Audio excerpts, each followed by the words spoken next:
Hello, everybody. Welcome to my first IG Live of 2022. I am delighted that I'm going to be joined by Dr. Tara Porter, who is a psychologist who works in the NHS and private practice. And she has written an amazing book. And I hope she's going to... There she is. She Hello, joined me. Lydia. Hi. Hi. Hi, Tara. So you've just had your first day back in the NHS in a big clinic for... Is it for children and adolescents? It is, yeah. I work in a CAM service, child and adolescent mental health for the NHS, yes. So I have had my first day back. So without break... Yesterday I was working at home, but yes, first day back in the building. And without breaking confidentiality, but to give people watching and listening an insight into the kinds of difficulties that young people and children are facing now, what were the kinds of issues that were coming up into your practice? Well, I work in an eating disorder service. So I work in an eating disorder service. We're attached to a general CAMS and a pediatric service. But so in my service, we see a lot of people suffering with anorexia and bulimia, obviously. Of course, anorexia and bulimia are often a symptom of just very distressed young people. So a symptom of being anxious, of being sad, being worried, of being obsessional. The eating problems are often just a way of coping with those really difficult feelings. Because a lot of to do with addiction, one of the ways that I've learned to look at it is it's not look at the addiction, but look at the pain. Like what is the addiction trying to anesthetize or cover up or block? And would you say eating disorders with children and young people are the same? They are indeed. And I think with adults as well, eating disorders are the same. I think, and I don't know whether this is true of addiction too. The thing is that you can't get to the pain until people are eating a little bit, because when your body is in a state of starvation, you're not able to take a kind of meta position on your pain or to think about your pain, because your body is just sending out such strong drive from to be obsessed with food and eating. So it is we often talk about how in eating disorders we often talk about like an iceberg, where the eating disorder is kind of the tip of the iceberg, the not eating or The behavior. the behavior. And then when the top of the iceberg goes, when we've got some movement on that, when it's beginning to get a little bit better, of course, when you take the top of an iceberg off, the rest of the stuff that's underneath the waterline pops up, and often that is, social anxiety, it's struggling with school, it's feeling lost, it's perfection, it's feeling like you have to be perfect all the time, feeling I'm not good enough, those sorts of difficulties. But we have to kind of we have to go in with an eating disorder, a bit like how we've gone into this session at this Julie, we've gone straight in with an eating disorder. You have to go straight in with the food. Basically, you have to start with treating the food first and the eating, and then you uncover the rest of the pain. Because until they have a level amount of food in their system to regulate their brain and their body together, their system is so off kilter without food that, and we have this core drive, I read in your book, a core drive to eat that as to survive, that would override. They can't hear you, basically. It's like going la la la. So once you've got some food in the system, that's not right. Tell me what I've said wrong. That's almost right. Yeah, you're right. It's not that they can't hear you. It's that I make an analogy in my book, I think to my dog. If you don't feed an animal, if you gave an animal half as much food as normal, what would happen is that we know that for the first few days they would be barking more and scratching more, and perhaps scratching at the cupboard where you keep the food, and then they would develop a sort of sense of learned helplessness, a kind of lost despair. Yeah, and really they wouldn't want to chase balls or squirrels or you know, have fun, because there's no capacity left in your body to do that if you haven't got enough food. In the same way that if you know, in any kind of the bodily functions, you know, if you held your breath, it's very hard to do anything else. You wouldn't try and do anything else when you're holding your breath. Or if you're dying to go to the loo, it's very hard to concentrate. It overrides every other system. drive. The core brain, really, the animalistic core brain really overrides it. Yeah. And I know we've gone straight into eating disorders. We've gone straight into And so if I take a step back, we were going to sort of talk about Christmas, but I was thinking, and expectations, but in some ways everything is linked, isn't it? Because eating disorders, there is something going on which may be to do with comparing others, it may be to do with social anxiety, it may be to do with perfectionism, it may be to do with all sorts of things that are happening, a fight against puberty, all the different reasons that one can develop an expression of suffering, I guess, that you want to kind of turn away from through the behavior. And where am I going with this? I suppose coming back into your clinic and going straight into your eating disorder clinic, I imagine Christmas for everyone, and particularly this Christmas with all of the chaos of Omicron and uncertainty and difficulty, but food is such a central part of Christmas. Can you kind of talk to that a bit? Yeah, sure. I mean, I think Christmas is always difficult for somebody who's got an eating disorder. And difficult for the parents and the family if somebody's got an eating disorder. You know, it's so tied into tradition and what you do as a family, what you eat on, I don't know, Christmas Eve or Christmas morning, or how you. We always have this Christmas Eve. So it really brings up the loss of what the eating disorder isn't allowing at that time. So it is always a difficult time. Say again? The tension must be so great. And also, you know, often when we're working with young people, their parents, we're working with them, and their parents are beginning to understand what's going on for the young person, or begin to get into some sort of routine. But often young people with eating disorders feel very self-conscious about eating in front of other people outside of their family. So having wider family there, having granny or granddad, you know, perhaps saying, well, why don't you just eat it? I don't understand. Eat up. Thing is it, or, oh gosh, the other thing that all eating disorder patients always dread is somebody saying, oh, you look really well, you don't look like you've got an eating disorder at all. That's the kind of worst thing you can say. So yes, eating disorders on Christmas is always a little bit of a tricky time. But you're right, this Christmas has been so tricky, hasn't it?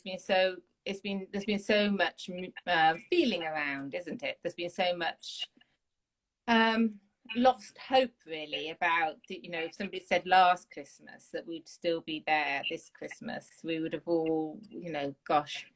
And the sort of worry, is it ever going to be over? Or the uncertainty about what you can do, what you can't do, and disagreements about that within a family. Yeah, so really difficult Christmas. I was talking to families today, and nearly everybody had a story of, oh, we had to cancel doing this, or we were meant to be doing that, and then the presents were in the wrong place, and, you know, this sort of thing. And then one family said, oh yeah, we had a really good Christmas, nothing no one got COVID. Not affected at all. And I was like, oh gosh, that was a surprise, because everybody else was having such a difficult time. So yeah, very difficult. And as you're saying it, it's like Christmas is difficult anyway because of this idea of happy families, and like you have this sort of picture of everybody around a table with crackers and a turkey and having a very happy time. And I'd imagine for 95% of most families, there are moments that you have that, and then there are the things about who, you know, the present that they didn't like, or the bad mood that they're in, or something's happened and they're in a bad mood with their girl, you know, their school friend. And then to add it is different attitudes to COVID about what's safe, about what isn't safe, about having a vaccine, not having a vaccine, about Yeah. what you can do and what you can't do, and letting young people go and party and have fun. And for some families that would feel like life-threatening because they're going to see their grandmother and they think, how could you? And for the young person, it's like, I've had such a, you know, intense term. Rubbish time. Yeah, you know, I couldn't agree more. It just seemed like a perfect storm of, and a mix of people's expectations, so that young people come into the Christmas holidays, and particularly New Year, it's such a big deal. It's so hyped as a, you know, young Fun, people as a fun party time. as a fun party time, and young people, you know, teenagers and young people are genetically programmed to turn to their peers, to move away from their parents and to want to attach to their peers. The changing of that attachment relationship, as we know in our work, Julia. And so, and then COVID comes along, and parents are saying, well, we're meant to be going to Granny's. You can't go on the tube. You can't go to the party because we don't want you to get COVID. And that's a sort of such a mismatch of expectations. You know, parents wanting this, or grandparents wanting this lovely family time around the table, and young people wanting to perhaps go out or to have some freedom, or even just in normal times lie in bed and not get up for Christmas breakfast. You know, it's just a clashing expectations, and all perfectly normal, but difficult. And COVID makes it so much more difficult, doesn't it? It amps it up. So I know this isn't really a fair question. And by the way, everyone watching, if you have questions, do pop them in the chat and I'll ask Tara. So what, you know, if you were seeing a family now who've had a difficult Christmas, or people listening have had a difficult Christmas, and everyone's a bit fed up with each other, and everyone's going back to school and going back to work, or what are the things that we can kind of think about or even do that can help kind of bring that storm, that perfect storm down, that can turn the volume down, that, because it's never about the fight, is it? It's about the repair. It's about how you find a way of allowing each other to have a voice. What kinds of suggestions would you make? I guess I think you've made the suggestions there in what you've said, and I'm going to agree with them. I mean, it's about empathy, isn't it? It's about having that empathy to somebody else's point of view. I think as a parent, So let them tell you, like, listen, rather than convince them that they're wrong. Let them voice their concern, their worry, their frustrations. Well, yeah, I mean, I guess it's, I feel like it's very easy for me to say here, sitting here as a psychologist, to say, oh, well, you know, teenagers are genetically programmed to want to attach to their peers. But of course, it's very easy as a parent to also hold that position. They should do what they're told. I do so much for them. Can't they? I'm just asking them do something for me. Yeah, to do something for me. So, but I think it's trying to keep hold of that empathy, that you can see somebody else's point of view, and then you can make the connection, can't you? It's through empathy that we make connection. Brené Brown, isn't it, who says that? But you know, it's that kind of trying to keep it point. Well, I understand that it's been difficult for you. I understand that it's not been the Christmas that you've wanted. I understand that it was really disappointing to get COVID on New Year's Eve. You know, how can we move forward now? Can we plan something fun? Can we plan some sort of joy? Can we think about the future, what's going to help and make it better and make it better? But you know, it's difficult to do that because sometimes teenagers don't make it easy to connect to them. They push us away. They want you to mind read. They want you to know, but also they don't want you to know because you can't know because you're an idiot because you're my parent. Yes, you're wrong. You're definitely wrong. What they don't want is your advice. You see, you can't give advice. They don't want that because generally, I mean, some teenagers, not all teenagers are the same, but a lot of the time our wisdom that perhaps we've developed over years of coping with difficult things that we want to share with our children, or not want them to make the same mistakes, or not want them to make the same mistakes, they find it hard to hear, and they don't really believe us. And also, we all need to find our own ways, don't we? We all find so they want to make their own mistakes. I mean, I think nearly every parent has had that experience where they've been saying something to their kids for years, and then the kids comes back and says to them, "Oh, so and so's mum or so and so, my friend, said this," and you go, "Yeah, well, I told you that." "Oh, did you?" "Didn't know." So they have to, they have to. So as a parent, you have to be a bit cleverer, don't you? You have to be a bit clever and find a way to help of them. letting them think it for themselves. Yes, find a way of getting them to think it themselves, or make it sound more fun, make it sound more something they're going to be interested in. Yeah. And in a way, what you're saying as well is that it's collaborative. So it isn't up, top down telling. It's what, we've had a horrible time. I've had a horrible time. You've had a horrible time. What do you need? And what are the things that we can do together that can be a nice time, or that can be something to look forward to? In a way, you're saying let them lead you rather than be the parent and always have the ideas. I think so. I mean, I think as parents, we're very keen to give advice, aren't we? And as parents, I mean, it's really difficult to listen, isn't it? It's difficult to sit quietly and not to go, "Oh, well, you should do this, or you ought to do this. I've got the answer." And I think that's what I'm saying about kids that tends to get teenagers' backs up as a whole. But I suppose what I would say is, there was a lot at the beginning of the lockdowns. At the beginning of the lockdowns, there was a lot about what we should be doing to keep good mental health, and a lot of that advice was really, really sensible. And Get adults, outside. say again. Exercise. Get outside, exercise. Yeah, get outside, structure your day, make sure you sleep, eat well, all this sort of thing. And of course, that's great. But I heard parents say it to teenagers. The teenagers would be like, "Oh yeah, structure. I must do mindfulness." Yeah, and forget it. How you do it, if you say, "Well, you should go out for a walk every day. That's good for your mental health," it's a very unappealing thing to do. But if you say, "Oh, I'm just going to grab a coffee. Would you like come with me? And I can grab something for you as well. We'll take the dog." And that's a kind of a nice way. It's a carrot that rather than a kind of should do. But also the other thing with parents is really you can only get them to do what you want by modeling it rather than telling. Yes, isn't it? Exactly. That they learn most by what you do. So if you're doing mindfulness and exercise and have structure, those are the habits that's familiar to them, and they are likely to kind of pick up on them. And although not always. Well, I think can I pause it myself even? So Natasha has asked,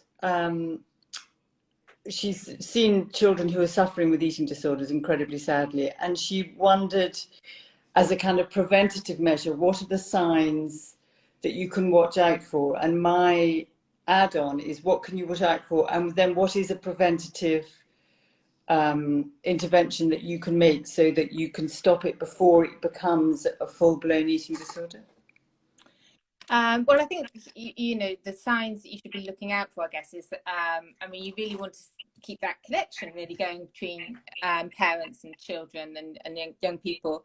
So you want to be looking for signs that they're being slightly odd around food, really. You keep an eye on them. You keep an eye on, are they eating regularly? Are they eating enough? Are they eating the right sort of foods? I think as kids... Over-exercising.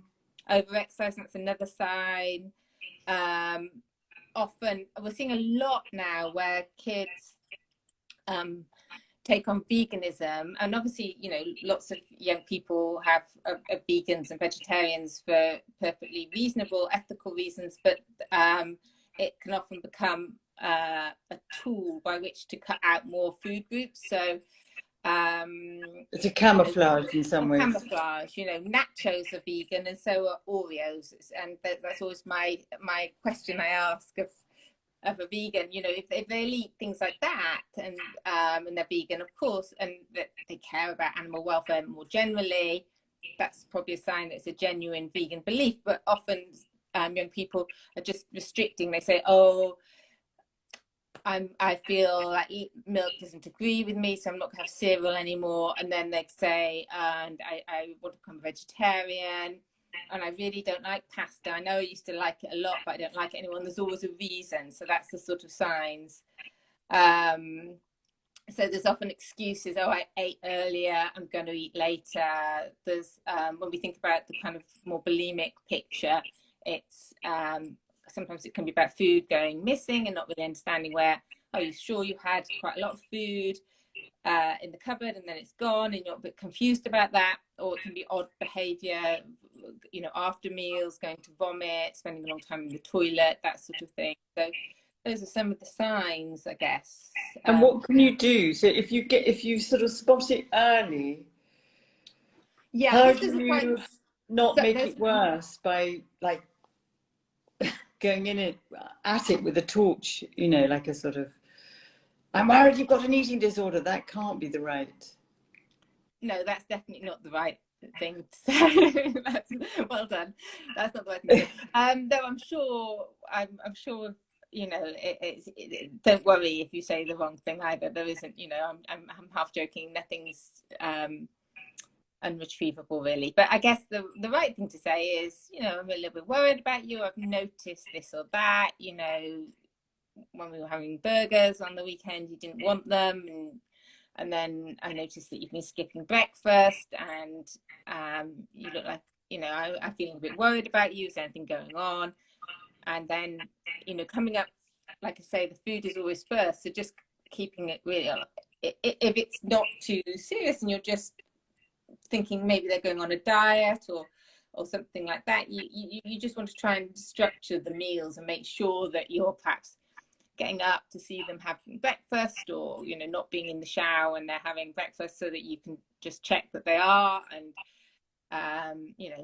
checking out what they're having for lunch. That might be more difficult, but sometimes parents can do that at school. And then just making sure that as a family that you're there, whatever your family structure, or but you're there eating together, and so that you see what's happening. So I guess that would be the first step. If you're more worried, or if they are able to open up, I mean, like many of these conversations, it's not a one-off conversation. You drop a seed and then you come back to it, and then you come back to it again. You wait for them to come to you be prepared to listen. You don't want to be offering like all the solutions straight away, or you must be eating more, because that's just going to get people's backs up. But if you're more concerned, you really need to see your GP, because eating disorders are something that you have to intervene in early, as much as we. Does that make a big difference? Like with all mental health things, does early intervention, early intervention, make a big difference? I think particularly with the eating disorder, because your analogy to the addiction, that not eating can become addictive, it can become a solution to problems. So it's very much the right intervention to get help as soon as possible. I'm saying that slightly aware that eating disorder services has been, it was in the newspapers yesterday, and there's been a terribly large increase in eating disorder patients over COVID. I saw that. Yeah, whilst outpatient services used to be relatively well funded compared to other parts of prime services, many services now aren't being able to intervene really early. But what we can do is triage generally very quickly and give advice. But it is hard to get treatment very quickly at the moment, except in the more urgent cases, because there's been a sort of doubling of eating disorder cases over. And is that because in one hand, every family has their own story and their own complexity. and obviously not going to school and being with your friends and having your normal structure has played a huge part in it. But also there's been an up in family meals, in family cooking, in families being together more. But could that have the opposite effect? I don't think it's that. I don't think it's that that's had an opposite effect. I would generally say, as an eating disorders professional, I mean, like you say, every family's different, but that's generally a good thing and something to be encouraged. I think the increase in, and I don't think we know for sure what the increase in eating disorders and is about over the pandemic period. I think it's, as we discussed, you know, the eating disorder is an expression of distress, and the pandemic has been, you know, a really difficult time. I think it's for certain young people who feel quite anxious and like to be in control of things. You know, trying to be in control is often something people do when they feel anxious, and so they felt quite anxious. And what could they be in control of? They couldn't be in control of anything. Their school had stopped, their social life had stopped. What they could be in control of is, oh, I've always wanted to lose half a stone, I can do that now. So I think that was part of it. I think sometimes people felt like related to that, but more like a project. Oh, I've always wanted to get fit and I haven't got any school, I'm going to work out every day. And there was a lot of stuff about fitness and being healthy, wasn't there, at the beginning? Yeah. So I think it's all different factors like that really that have led to it. But you know, like I say, there isn't very much research. We don't really know what's really going on. Mm. Somebody mentioned about modelling and transgenerational eating disorders. So if how about generational issues? Tamara saying parents modelling eating disorders. I guess that is another layer of complexity. If you see one of your parents, more likely your mum. Is it still more girls and women than? Yeah, about 9 to 1 girls to boys. 9 to 1. Whoa. You're more. I guess you're. I don't even know if there's a stat. How much more likely are you to have an eating disorder if your mum has an eating disorder? I don't know if there's a stat either, actually. That's an interesting one. I'll look it up. But I don't know right for now. Well, let's just say that lots of parents who have children with eating disorders who haven't had any eating problems at all, who've had, you know, absolutely ideal eating environments, they've brought their children up to be really enjoy food and have a positive relationship with food, and it has just come out of the blue. So I mean, of course, there are cases where we see where the parent, and yes, you're right, it usually is the mum, has an eating disorder or has had an eating disorder, and the young person that has been modelled in some sort of way, or genetically that can be, you know, sometimes the parent has completely recovered from the eating disorder, and to see their child with an eating disorder is just the most exquisitely painful thing for them, because they've struggled so much. They know the suffering.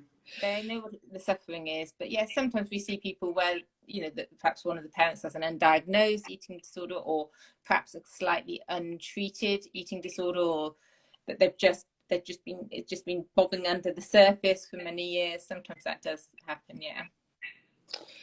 So I mean, there's so much to ask, and it's kind of like one always wants the solutions and the fixes, and these are so complex, so it's quite difficult to talk about in general terms. One of the things that I was thinking about as parents together, and with me as a parent, one of the things I still find, actually, even with adult children, is seeing my children suffering. I find unbelievably difficult to witness. And so I think there is a part of me, I'm not proud of this, that can't quite bear to look at it, can't quite bear to see them, and can't quite like let myself know that there's something wrong, and sort of want to turn away.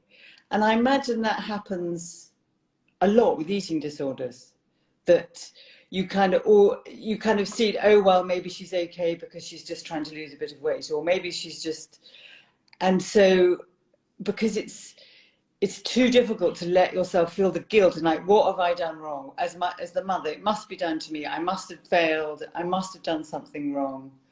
I think firstly, most parents have done nothing wrong, and I'm constantly amazed by the warmth and the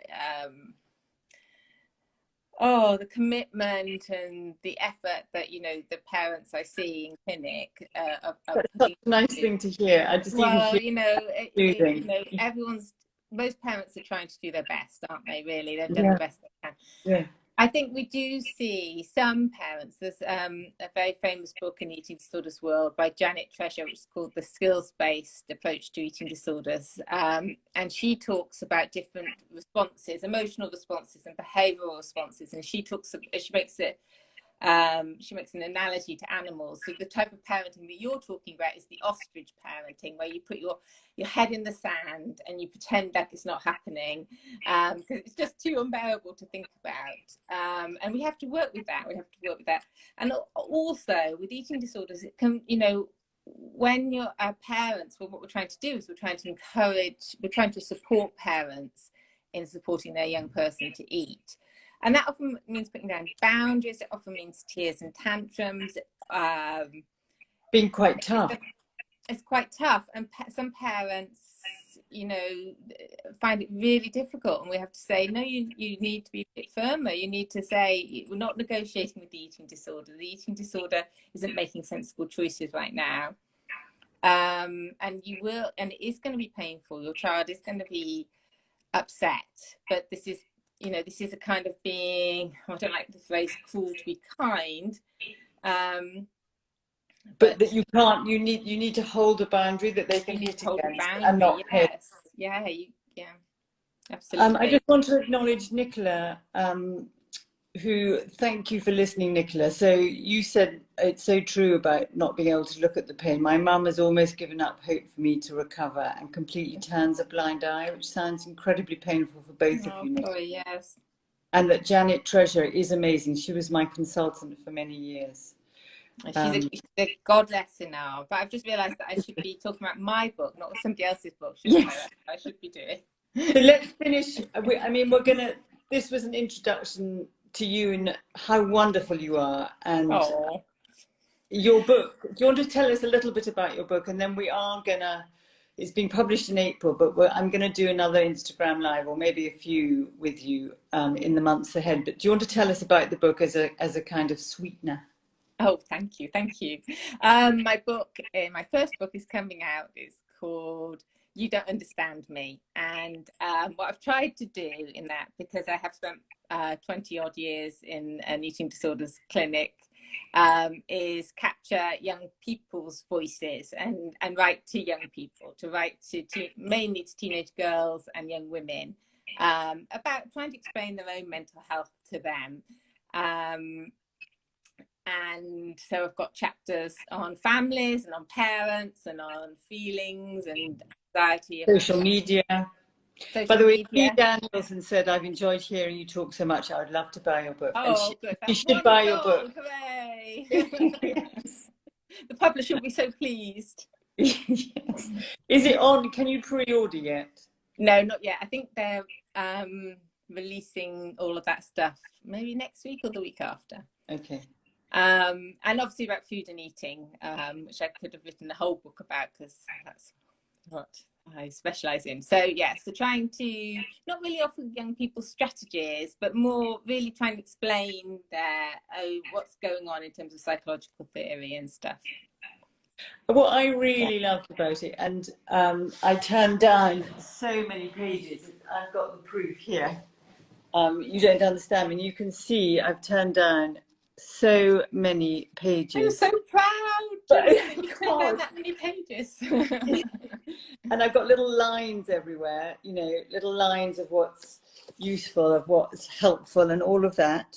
Oh, fantastic. It's because I tell you what I love about it, and we're going to talk much more, and I haven't given it time now on purpose, is you've got a great voice that is you. It's a no bullshit voice. You really get to kind of get inside a young person's mind, and I really felt like you were talking to me as a young person, or to my grandchild, or to you know, any young person that I know. And you give both the kind of very clear psychological case for balance, basically, through every, Yes. I mean, your Yeah. big message is balance. It is actually, you're right. Yeah. Yeah, that would have been another title for the book. It could have been called Balance. It could, But yes. it wouldn't have got through. You Don't Understand is a really good title. And that, I think what's happened always in life and seems to have intensified, and you explain why it's intensified in the last sort of 10, 12 years, is that we've lost kind of balance. So much has gone off kilter for lots of different important, understandable reasons. And you explain what the reasons are. And that's incredibly helpful. And you kind of feel like, I felt like I had something I can hold on to both think about and do and kind of make contact with, in order to understand more and behave differently. It was extremely helpful. Oh, thank you, Julia. It's a lovely thing to say. Thank you very much. Yeah. So thank you, Tara. Oh, you're very welcome. It was a pleasure. It was good to talk to you. Really good. And thank you everyone for listening. Yeah, thank you everyone for listening, and thank you for your questions and engagement. Oh, there was a question there about would I recommend the book for professionals, and I guess what I would say is I probably would recommend it. You know, one of the people who's read it already is my assistant psychologist, who, you know, starting on her clinical career, because it's got a lot of insights into young people. So if you were starting your training and you were trying to understand what might be going on for young people, I guess I would recommend that as a good way of understanding it. But yeah, I hadn't thought about that. I would recommend it to professionals 100%. 100%. So we'll be in touch soon. And Okay, thank you everyone for joining us, and speak soon. Have a good evening. Bye. Bye.